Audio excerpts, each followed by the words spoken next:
O fiel da balança. Real, bolsa e o custo de fugir do Brasil.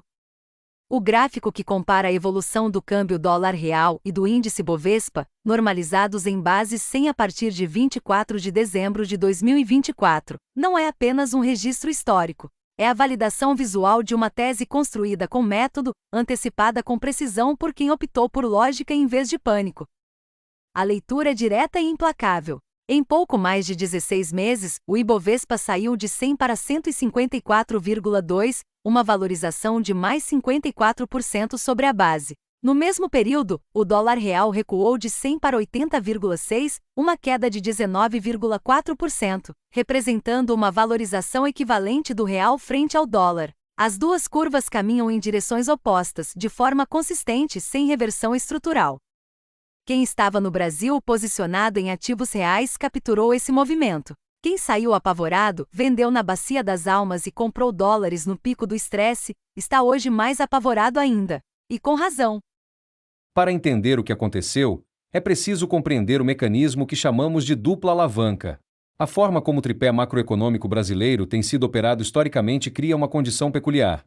O real é mantido artificialmente desvalorizado, e a bolsa, precificada em reais, torna-se igualmente barata em dólares. O resultado é que poucos dólares conseguem comprar muitos reais, e esses muitos reais conseguem comprar uma quantidade desproporcional de ativos produtivos brasileiros. Essa dinâmica é uma faca de dois gumes.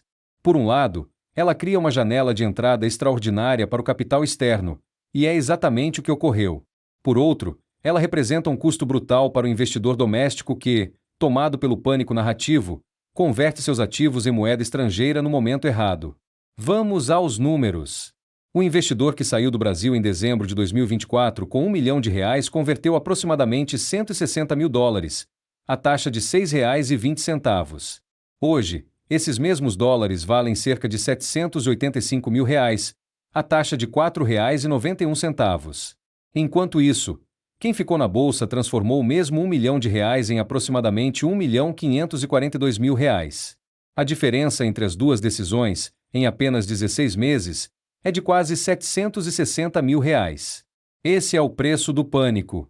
O comportamento do Banco Central do Brasil nesse cenário revela uma contradição estrutural que vai além do ciclo conjuntural.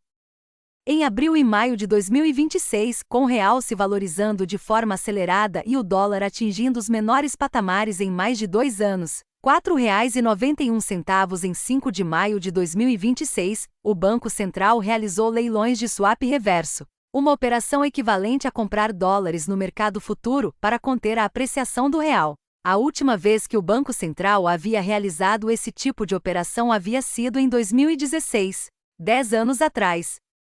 A medida foi anunciada como tentativa de conter a volatilidade. Mas o sinal emitido ao mercado foi outro: o Banco Central estava resistindo à valorização da própria moeda soberana. Isso é o que se chama, no jargão de mercado, de correr atrás do mercado. A política monetária opera com defasagem conhecida, e as intervenções pontuais no câmbio, em vez de refletirem uma estratégia proativa de gestão, denunciam uma reação tardia a forças que já estavam em curso há meses. O Banco Central subiu os juros para 14,75% ao ano num ciclo de aperto que o próprio mercado já havia precificado como excessivo, enquanto o câmbio sinalizava na direção oposta. O mercado diz: o Brasil está atraente, o capital está entrando, o real está se valorizando. O Banco Central responde: vamos comprar dólares para assegurar essa valorização e manter os juros altos para combater uma inflação que, em parte, é causada pelo próprio custo financeiro. O círculo se fecha sobre si mesmo. Olhemos os dados com clareza. O fluxo de capital estrangeiro na Bolsa de Valores brasileira atingiu R$ 67 bilhões apenas nos primeiros 4 meses de 2026. Para comparação, em todo o ano de 2025, esse fluxo foi de 25 bilhões. Em 2024, o resultado foi negativo. Os estrangeiros retiraram 24,2 bilhões da Bolsa.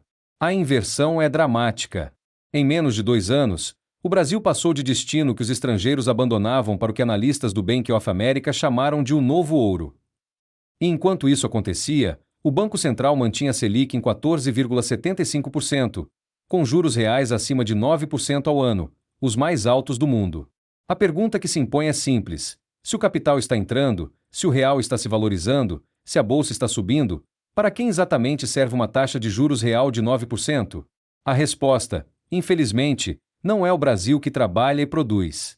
É fundamental distinguir o ciclo atual do ciclo anterior de valorização do real, ocorrido entre 2003 e 2010. Naquele período, o fluxo era predominantemente financeiro, capital de passagem volátil por natureza, focado em capturar o diferencial de juros e extrair lucro. Era dinheiro que entrava pela porta da frente e saía pela janela assim que o vento mudava. O ciclo atual apresenta uma composição diferente. O enfraquecimento estrutural do dólar americano, a deterioração da credibilidade dos Estados Unidos como porto seguro sob a política econômica errática de Donald Trump, e o avanço do eixo dos BRICS como alternativa de investimento direto criaram um fluxo de natureza distinta. O capital que está chegando ao Brasil em 2025 e 2026 não vem apenas para especular, vem para desenvolver e permanecer. Infraestrutura, commodities, energia, agronegócio, setores que constroem valor de longo prazo. Essa é a diferença fundamental, e ela muda a equação de forma relevante. Toda essa análise converge para uma questão central que permanece ausente do debate econômico mainstream. Por que o Brasil não adota uma gestão ativa do câmbio?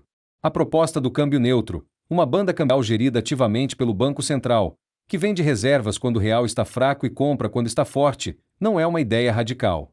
É o mecanismo utilizado por diversas economias para reduzir a volatilidade cambial e proteger o setor produtivo. No Brasil, foi sistematicamente ignorada, apesar de defendida por economistas como Bresser Pereira há décadas. O mecanismo é simples.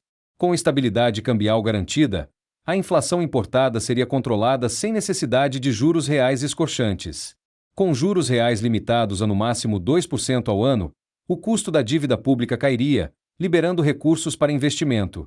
Com investimento crescente, a produtividade aumentaria, sustentando a valorização do real de forma orgânica e não especulativa. Não é necessário um doutorado em economia para entender a lógica. Câmbio estável reduz inflação. Inflação baixa permite juros menores. Juros menores reduzem o custo financeiro. Custo financeiro menor aumenta o investimento produtivo. Investimento produtivo fortalece a moeda. O ciclo virtuoso é o espelho exato do ciclo vicioso que hoje nos aprisiona. O gráfico dólar real versus Ibovespa é, em última análise, um documento sobre a diferença entre reagir e antecipar, entre operar com fundamentos e operar com medo, entre entender o Brasil pelo que ele é, uma das economias mais ricas e resilientes do mundo, e enxergá-lo pelo que a narrativa do pânico insiste em projetar. Os fundamentos estavam claros em dezembro de 2024 para quem quis ver. O real estava excessivamente desvalorizado. A bolsa estava barata em dólares. O fluxo de capital global estava se reorientando. E o diferencial de juros reais brasileiro era o maior do mundo. A combinação desses fatores apontava, com lógica e razão, para uma reversão.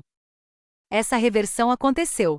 E aqueles que abandonaram o Brasil apavorados estão hoje diante de uma escolha ainda mais difícil: reconhecer o erro e voltar pagando mais caro, ou permanecer fora esperando uma correção que os fundamentos não sustentam. O mercado não perdoa quem opera contra os fundamentos, mas tampouco perdoa quem insiste no erro por orgulho. O Brasil não precisa de salvadores nem de milagres.